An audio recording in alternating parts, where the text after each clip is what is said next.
Hello बच्चों। तो देखिए, आज के वीडियो में हम पढ़ेंगे कूलाम का व्युत्क्रम वर्ग का नियम। तो चलिए हम स्टार्ट करते हैं। कूलाम का जो व्युत्क्रम वर्ग का नियम होता है वो दो आवेशों के लिए होता है। दो आवेश मान लीजिएगा, एक आवेश है, इसको मैं Q1 नाम दे रहा हूं, और दूसरा आवेश है, इसको मैं Q2 नाम दे रहा हूं। ये दो आवेश हैं और दोनों बिंदु आवेश हैं और स्थिर आवेश हैं। तो कूलाम का नियम बिंदु आवेश और स्थिर आवेश के लिए लागू होता है। अब एक आवेश दूसरे आवेश पर क्या करता है? बल लगाता है। अब ये बल ऐसा हो सकता है कि या तो वह उसको अपनी ओर खींच सकता है या अपने से दूर हटा सकता है।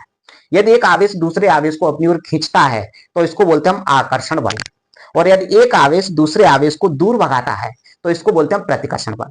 लेकिन ऐसा होता कब है? होता तब है जब दोनों आवेशों की प्रकृति समान है या सजातीय है। प्रकृति समान से मतलब होता है या तो दोनों आवेश धन आवेश हैं या दोनों आवेश ऋण आवेश हैं, मतलब समान जाति के, समान प्रकृति के। तो समान प्रकृति के हैं तो प्रतिकर्षण बल लगता है, यानी एक आवेश दूसरे आवेश को दूर हटाता है। और यदि एक आवेश धन आवेश है और दूसरा आवेश ऋण आवेश है, मतलब विजातीय है, तो ऐसी स्थिति में उनके मध्य में बल लगता है आकर्षण। तो अभी जो दोनों आवेश है, ये धन आवेश भी हो सकते हैं और ऋण आवेश भी हो सकते हैं। ठीक है, दोनों आवेश धन आवेश भी हो सकते हैं और ऋण आवेश भी हो सकते हैं। यदि दोनों धन है तो कैसा बल लगेगा? प्रतिकर्षण। दोनों ऋण है तो कैसा बल लगेगा? प्रतिकर्षण। और एक धन है और दूसरा ऋण है तो कैसा बल लगेगा? आकर्षण। तो इसमें कोई दिक्कत नहीं है। चलिए, तो देखिए, कूलाम ने बोला था कि किन्हीं भी दो आवेशों के मध्य लगने वाला आकर्षण या प्रतिकर्षण बल, तो हम इसको लिख ले रहे हैं, या तो वो बल आकर्षण प्रकृति का होगा या प्रतिकर्षण। आकर्षण या प्रतिकर्षण बल आवेशों के परिमाणों, परिमाण मतलब उनकी मात्रा, कितने कितने कूलाम का आवेश है, आवेशों के परिमाणों के गुणनफल के अनुक्रमानुपाती। इसका मतलब ये हुआ कि जो Q1 और Q2 का मान जितना अधिक होगा उनके मध्य लगने वाला बल उतना ही ज्यादा होगा। दूसरी बात ये बताई थी कि इनके बीच की दूरी पर भी निर्भर करता है। यदि इनके बीच की दूरी बढ़ जाएगी तो बल का मान कम हो जाएगा, बीच की दूरी घट जाएगी तो बल का मान बढ़ जाएगा, यानी कि दूरी के व्युत्क्रमानुपाती होता है। तो लगने वाला जो बल है दूरी के वर्ग के व्युत्क्रमानुपाती होता है। दूरी को मैं r मान ले रहा हूं, दोनों आवेशों के बीच की दूरी कितनी है? r। तो उनके बीच की दूरी के वर्ग के व्युत्क्रमानुपाती होता है। वर्ग का मतलब यहां पर ये हो गया कि यदि दूरी थोड़ी सी भी बढ़ जाएगी तो बल का मान बहुत ज्यादा कम हो जाएगा, क्योंकि जो वर्ग है, वर्ग होने से कुछ चीजें बढ़ जाएंगी तो ज्यादा बड़ी राशि से भाग देना पड़ेगा। ठीक है, तो कूलाम का जो नियम है बिल्कुल सिंपल है कि लगने वाला जो बल होता है आकर्षण या प्रतिकर्षण आवेशों के परिमाणों के गुणनफल के अनुक्रम, आवेशों के परिमाणों के गुणनफल के अनुक्रमानुपाती होता है, और बीच की दूरी के वर्ग के व्युत्क्रमानुपाती। ओके, चलिए इसको मैं इक्वेशन फर्स्ट मान लू और इसको इक्वेशन सेकंड मान, दोनों को मिला दें। समीकरण 1 व 2 को मिला दे रहे हैं। समीकरण 1 व 2 को मिलाने पर, मिलाने से क्या हो जाएगा? ये जो लेफ्ट होता है वो तो कॉमन रहेगा, राइट साइड में आपस में गुणा हो जाता है। तो ऐसा हो जाएगा Q1 Q2 बटे R स्क्वायर।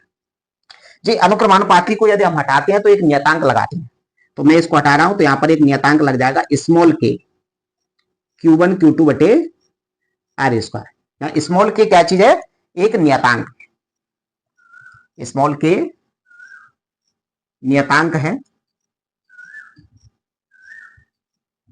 जिसका मान मापन की पद्धति पर निर्भर करता है कि जो कौन सी पद्धति में इसको हम कैलकुलेट कर रहे हैं, MKS में कर रहे हैं, CGS में, जिसका मान मापन की पद्धति पर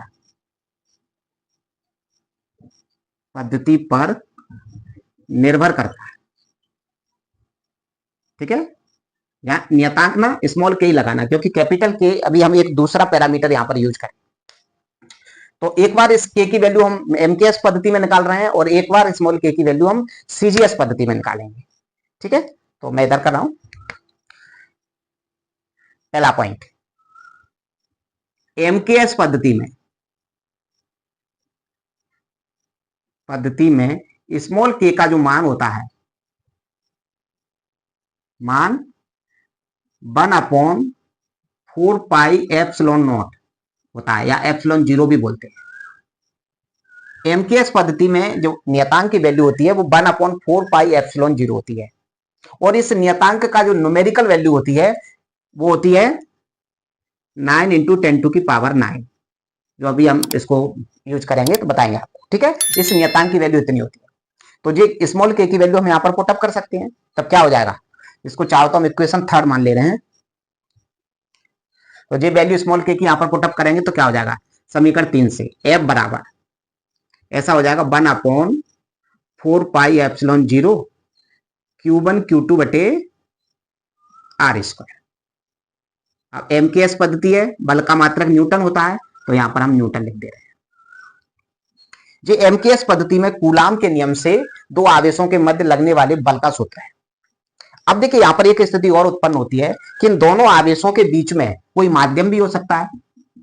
इन दोनों के बीच में वायु या निर्वात के अलावा कोई अन्य माध्यम भी हो सकता है, जैसे दोनों आवेश पानी के अंदर हो सकते हैं, मिट्टी के तेल में हो सकते हैं, या और कोई माध्यम हो सकता है, धातु हो सकती है।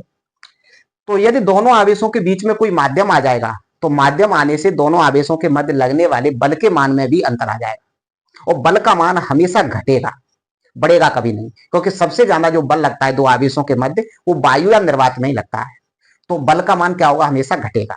तो जो भी माध्यम है उस माध्यम को हम के मान ले रहे हैं।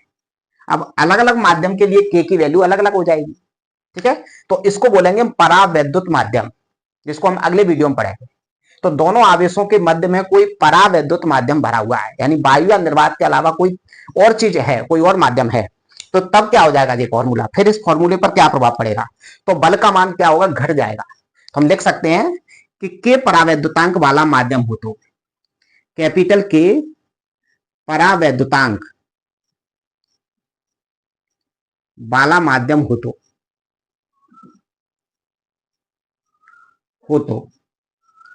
ये हो जाएगा एफ बराबर 1/4 पाई एप्सिलॉन 0, यहां पर के और लगा देंगे, के नीचे इसलिए लगा रहे हैं क्योंकि इसका जब भाग देंगे तो वैल्यू छोटी होगी, तो नीचे आ जाएगा। तो 1/4 पाई एप्सिलॉन 0 के Q1 Q2 बटे आर स्क्वायर, ठीक है। ये भी मात्रक रहेगा हमारा न्यूटन। तो जो एमकेएस पद्धति में दो आवेशों के मध्य वायु या निर्वात के अलावा कोई माध्यम भरा हुआ है, उस माध्यम में लगने वाले बल के लिए सूत्र है। वायु या निर्वात के लिए इस के की वैल्यू हो जाती है 1, यानी कि जे वाला फॉर्मूला बन जाता है। मैं लिख दे रहा हूं, वायु या निर्वात के लिए होता है के बराबर 1, वायु या निर्वात के लिए के बराबर होता है 1, ठीक है। सभी जो गैसीय माध्यम होते हैं उसके लिए के की वैल्यू लगभग 1 होती है। सभी गैसीय माध्यम, जैसे कोई भी ले लो, ऑक्सीजन ले लो, नाइट्रोजन ले लो, हाइड्रोजन ले लो, कार्बन डाइऑक्साइड ले लो, सभी गैसीय माध्यमों के लिए के की वैल्यू होती है 1। जल के लिए लिख दे रहा हूं मैं, जल के लिए ये ध्यान रखना परीक्षा में आता है, के का मान होता है लगभग 80। के का कोई मात्रक नहीं होता है, ये हम अगले वीडियो में इसको पढ़ेंगे। तो परावैद्युतांक का कोई मात्रक नहीं होता है, जो मात्रकहीन और विमाहीन राशि होती है। धातु के लिए जो बहुत इंपॉर्टेंट है, धातु के लिए परावैद्युत माध्यम के का मान होता है अनंत। ये बहुत इंपॉर्टेंट है, जो परीक्षा में अक्सर पूछा जाता है। धातु का परावैद्युतांक होता है अनंत। तो ये आप तीनों पॉइंट आपको याद रखने हैं। तो ये तो हमने निकाला एमकेएस पद्धति में। यदि हम सीजीएस पद्धति में निकालेंगे तो क्या होगा, मैं इधर में सीजीएस पद्धति में निकाला। सेकंड पॉइंट हमारा सीजीएस पद्धति में, सीजीएस पद्धति में यहीं से शुरू करेंगे। इससे स्मॉल के की वैल्यू होती है 1।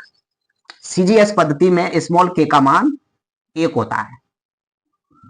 जब सीजीएस पद्धति में स्मॉल के का मान 1 होता है तो ये वैल्यू यहां पर पुटअप कर देंगे, तो क्या बन जाएगा हमारा फॉर्मूला, एफ बराबर, ये समीकरण 3 में रख रहे हैं, स्मॉल के की वैल्यू 1 हो गई तो ये बन जाएगा Q1 Q2 बटे आर स्क्वायर।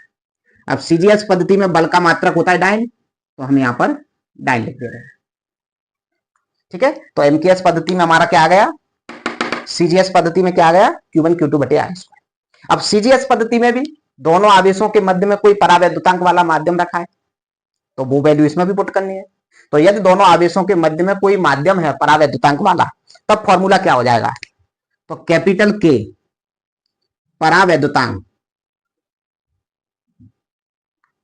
की उपस्थिति में, यानी दोनों आवेशों के बीच में क्या है, कोई परावैद्युतांक वाला माध्यम रखा है, तब फॉर्मूला बन जाएगा हमारा एफ बराबर